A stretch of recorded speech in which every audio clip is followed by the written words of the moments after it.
So this video is on electronegativity and how it determines bond type and bond character.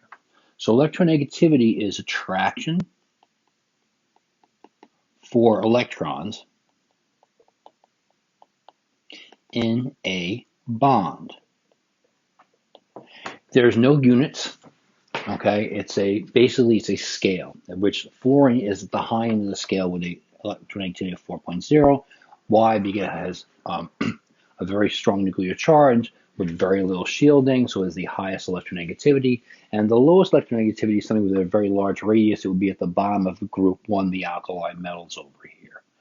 Okay, so now you don't have a table to look these things up, so you really kind of have to know the pattern. Like you have to know like a few of them. I would suggest you know that these guys in the alkali metals are all around 1.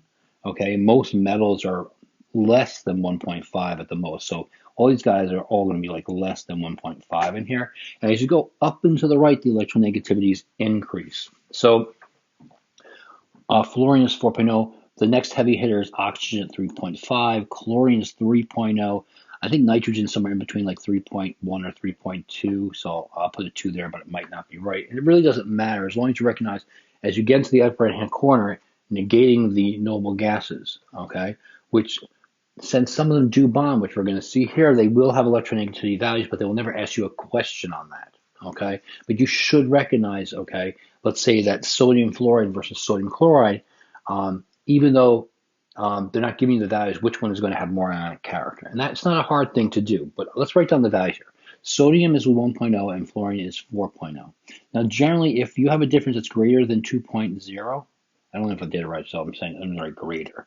I always mess up that sign. If it's greater than 2, it's going to be ionic. Okay?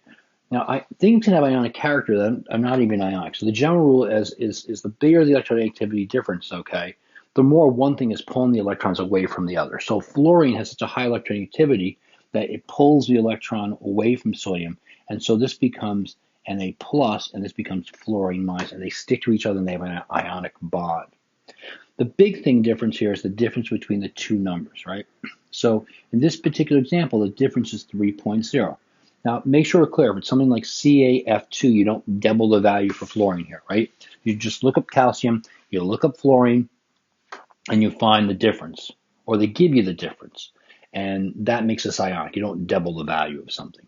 For sodium chloride, the difference is only 2.0, and again, the difference is 2 or greater. It's going to be ionic, so we're going to see a transfer of electrons from the metal to the non-metal, making this a cation and this an anion, and then they will stick to each other by Coulombic forces. And another video will cover lattice energy, which will describe how much energy is released during the formation of that ionic crystal lattice. In both these cases, we have an ionic bond forming. We would say that this one, the sodium fluoride, has more what they call ionic character. What that means, I don't know, and I'm not going to get into it. It means they're less likely to share, I guess. All right.